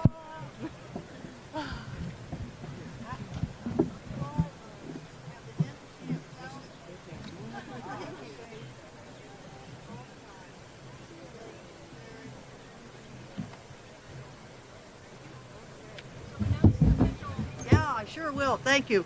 Well, let's have another big hand. I mean, these folks from the DC Black Workers Center Chorus and Ben Gossip, thank you for your energy, for your resilience, for your standing here in the middle of the day, singing your hearts out, giving us the musical and spiritual courage to continue. And speaking of courage to continue, we have a vigil tonight at 4 o'clock for Julian Assange finally being free. We've had vigils here in D.C. while he was in prison, so now it's time to celebrate his freedom. Ann Wilcox is right here. You can get the details. It's up by the Bethesda Metro, only a block or two away. So come right over to Ann Wilcox. Thank you. Okay, and next we have Nathan Gibbs. He's from Brooklyn, New York. He's part of the Democratic Socialists of America. He's the anti-war committee. Please, Nathan. Yay! Thank you so much. Thank you. Thank you. All right. Y'all are still out here, huh? It's been a long, hot day. Give yourselves a round of applause. Give yourselves a loud round of applause. We appreciate your presence here. Really, really appreciate it. We learned a lot this weekend. It was a very educational weekend. rather than speak to educate you all, I want to talk a little bit about our path forward as organizers. And I want to bring back some knowledge from Cuba, where I visited for May Day earlier this year. It was a really amazing experience. To resist NATO from the United States, from the Imperial Core, is quite a task. And it's difficult, as you can see, and it requires a certain mindset that I think we can all work on cultivating. So I want to talk about humility from the Imperial Core. I want to talk about sacrifice, and I want to talk about courage, which I think are three characteristics that we all need. Allow me to quote James Baldwin, who said, "This is what is irreducible and awful. You the English, you the French, you the West, you the Christians, you can't help but feel that there is something that you can do for me, that you can save me. And you don't yet know that I have endured your salvation so long that I cannot afford it anymore. Not another moment of your salvation. And that I can save you. I know something about you. You don't know anything about me, and that's where it really is." I think we should take those words to heart. I think we have a lot to learn from the resistance struggles around the world, from, as we say in our chants, Palestine to the Philippines, from our comrades in Kenya who are resisting their own government right now. Yep, Ruto, get him out of there. And to Cuba, who really, really suffers almost as much as anybody else around the world the consequences of imperialism. Their entire society is immiserated by our government. And I can't say they don't care, but they do not capitulate. They don't capitulate. They're being held hostage by the United States, and they will never capitulate. I saw more solidarity, open and forceful solidarity with the Palestinian struggle down there than I've seen in months of organizing in the United States. And it was a really beautiful sight because they could capitulate and they could improve their own conditions, but they're courageous and they're willing to sacrifice. And I implore us all to learn from them and to learn from the most acute points of resistance of the Global South in our own organizing. Be willing to sacrifice, be courageous, and be humble. Thank you.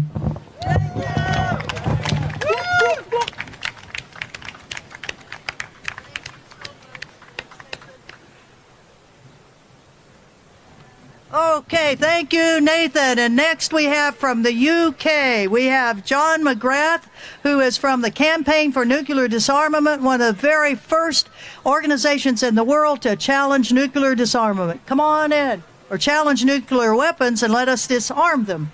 Come on up, John.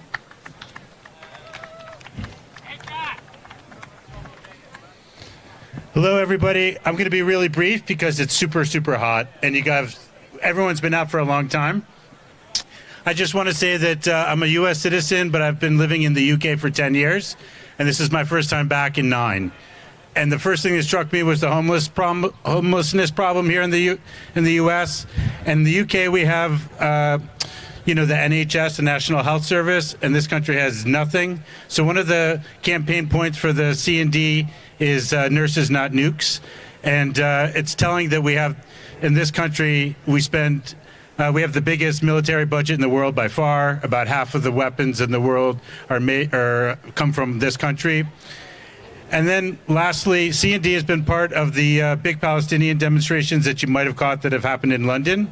We had one yesterday which had hundreds of thousands of people on the streets. Our biggest one, we had 1 million people out on the streets. So we're getting big crowds for Palestine. And we got to turn that into big crowds for the peace in Ukraine movement, because it's possible. And we have to tell people that you can be for a ceasefire in Gaza and also a ceasefire in Ukraine. And I will lastly note that we had an election in the UK recently, and C&D's Vice President Jeremy Corbyn won his election as an independent. And Jeremy Corbyn ran explicitly on a ceasefire in Gaza, but he also included a ceasefire in Ukraine. So it's time that we start demanding that of politicians in the United States as well. And with that, I'll just leave it. Thank you for coming out today.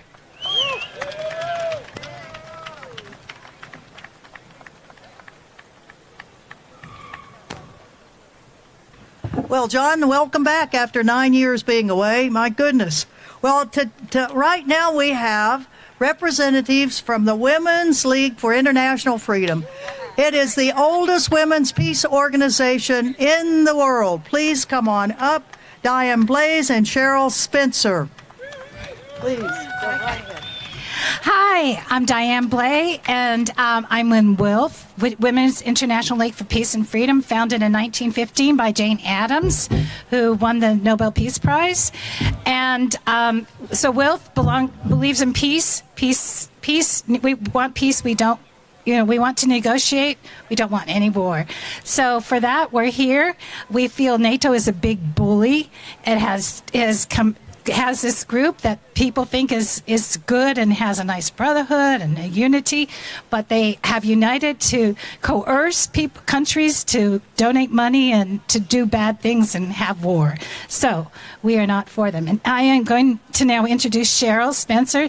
She is co-chair of Disarm With Me, and Ellen Thomas is also co-chair, and she spent 18 years in front of the White House against nuclear weapons. And the three of us are co-chairs of Disarm, which is an issue committee in WILF. Okay, Cheryl? Our league, which is almost 110 years old, have worked for many years to bring many wars to a diplomatic conclusion.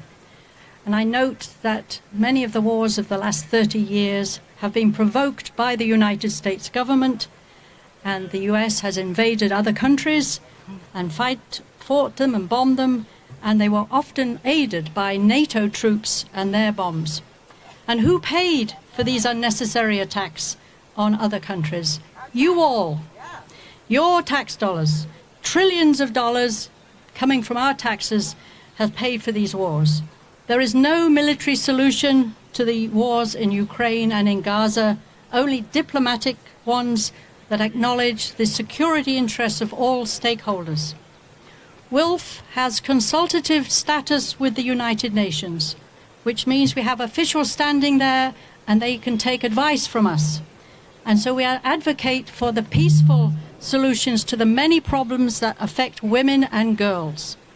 A recent UN policy paper reveals how the Ukraine-Russia war, both inside Ukraine and globally, have impacted food, energy, and finance, and that is affecting women and girls disproportionately. There are school-age girls who are at risk of being obliged to drop out of school and to get married for dowry or bride price income for desperate families. The UN shows that war-induced food price hikes and shortages have widened the global gender gap in food insecurity, as women have reduced their own food intake so they can feed their families. We see this happening in Gaza, to an awful situation there. On the International Day for the Elimination of Sexual Violence in Conflict, the UN Department for Women unequivocally condemned all acts of sexual and gender-based violence wherever, whenever, and against whomever they were perpetrated. Sexual violence in conflict is a devastating form of attack and repression and continues to be used as a tactic of war which impacts women and girls distinctively. There are many other examples of how women and girls suffer because of the awful wars in Ukraine and Gaza. So we must prioritize women's and girls' voices, agency, participation, and leadership in conflict response, recovery, and peace building. Women must be sitting at the negotiating table as we use diplomacy to end wars.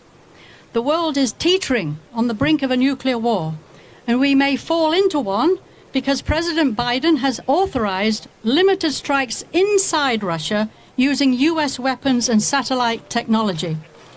Russia could respond to such attacks by firing some of its nuclear weapons at Ukraine and us, and that could initiate an exchange of nuclear weapons. The only way to avoid a devastating nuclear war is to abolish all nuclear weapons, and WILF has a flyer that tells you what you can do to help our government move towards disarming itself and the other 8 nations that possess these weapons of mass destruction. The US is modernizing its missiles and the nuclear bombs that they can deliver. We must persuade new engineering graduates not to go to work for the weapons companies, so we can starve those companies of the engineering brain power they need to carry out these modernization programs. We have the 2 flyers. I have a QR code here. If you come to me afterwards and look at the QR code with your phone, they'll take you to the flyers that will help you stop nuclear weapons. Wolf says no nuclear weapons, no NATO. Thank you.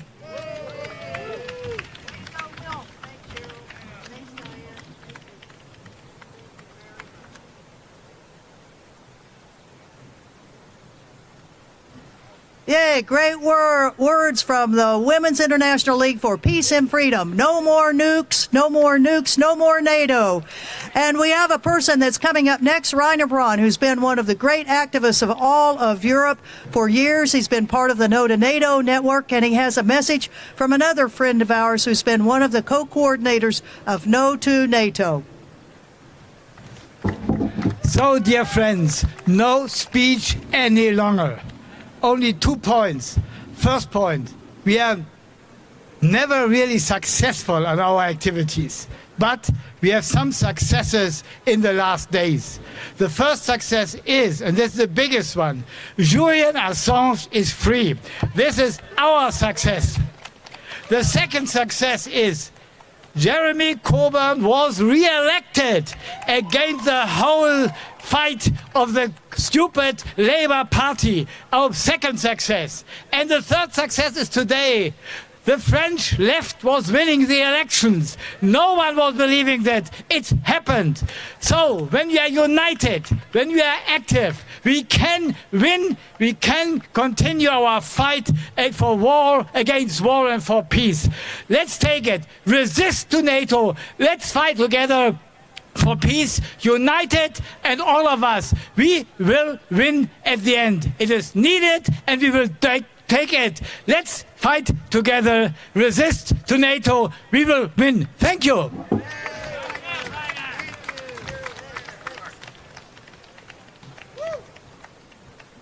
And we have one more person from Europe, although he's an American, but he's been living in Belgium. We have Bernard Blumenthal, who is a peace activist, environmental activist. Please, Bernard.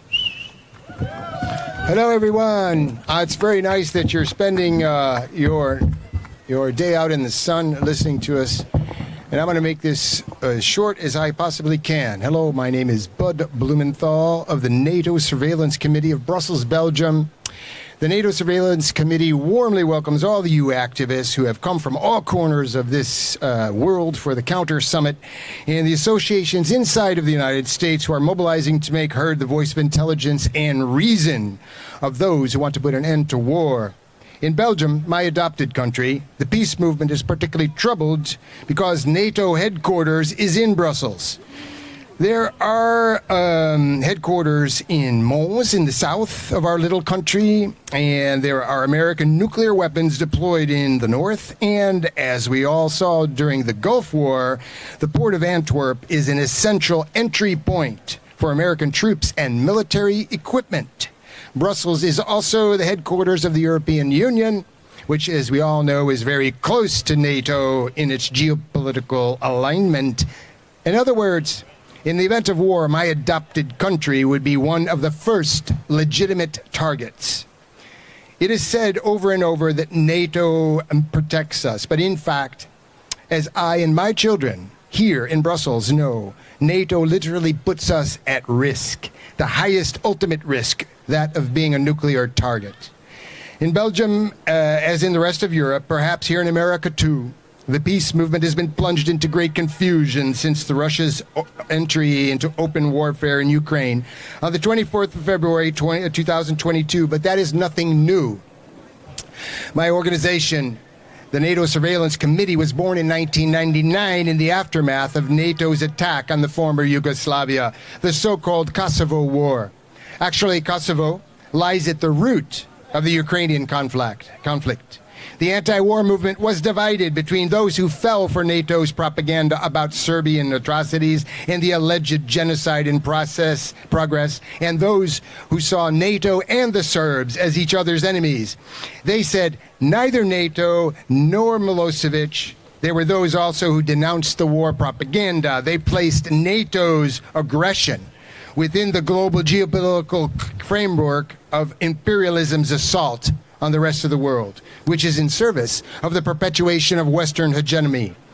The situation was very similar in 2011 when NATO destroyed Libya under false pretenses.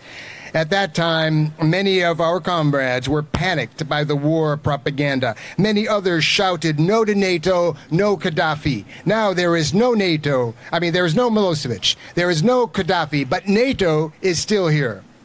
Today, the anti-war movement is deeply divided between those who believe Russia must be condemned above all else. Some are applauding NATO's military aid to Zelensky's army. Others are rejecting Western imperialism and alleged Russian imperialism.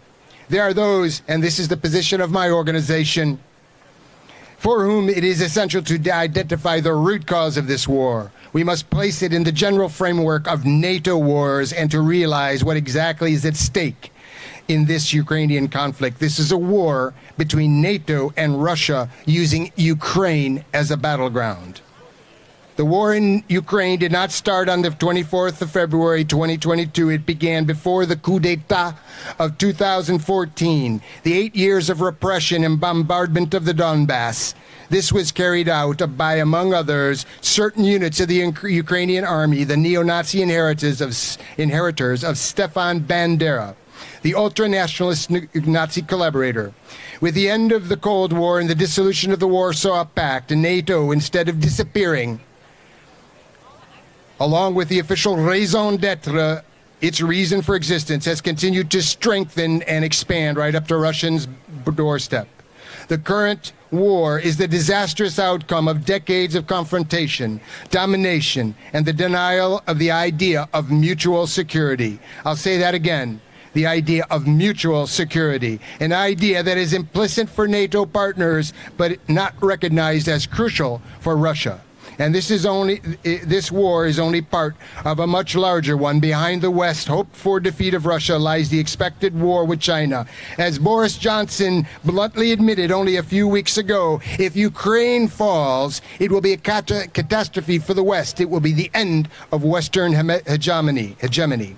These are the real stakes. And this war is the broader version of the one being waged by Israel, NATO's honored partner in the Middle East. And beyond that, the Ukraine war is a prelude to an even bigger, larger war against China. Together, they are part of this same headlong rush to preserve Western hegemony at all costs. We don't need this. We don't need all our resources to be sucked into the politics of war. We don't need all our resources diverted from humanity's actual fundamental life-threatening emergencies. More than anything, we must fight against runaway climate change and, of course, fight to eradicate nuclear weapons. We urgently need a new, powerful global peace movement. NATO is actively preparing the coming world war with full complicity of the U.S. and the European leaders who are following and implementing NATO's gruesome, suicidal roadmap. Thank you all for your attention. No to NATO, and yes to peace.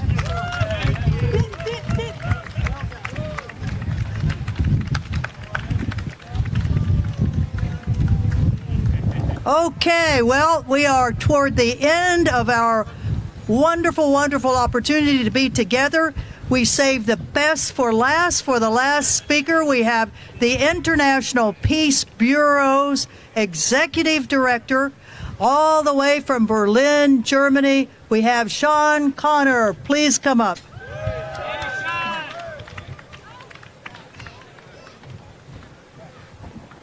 Thank you. It's been a long day, so I'll keep this nice and short. But I'd like to start with what might be a familiar quote to many of you. When your only tool is a hammer, you see everything as a nail. Well, in this case, NATO is the hammer, and every war that they are conducting, every militarist act, are the nails. Now, there are a multitude of problems, and we've talked about it today, we've talked about it yesterday, from climate change to economic discrepancies, economic inequalities within our societies. And the solution of NATO countries, in every case, is to use militarized solutions to what are clearly not military problems.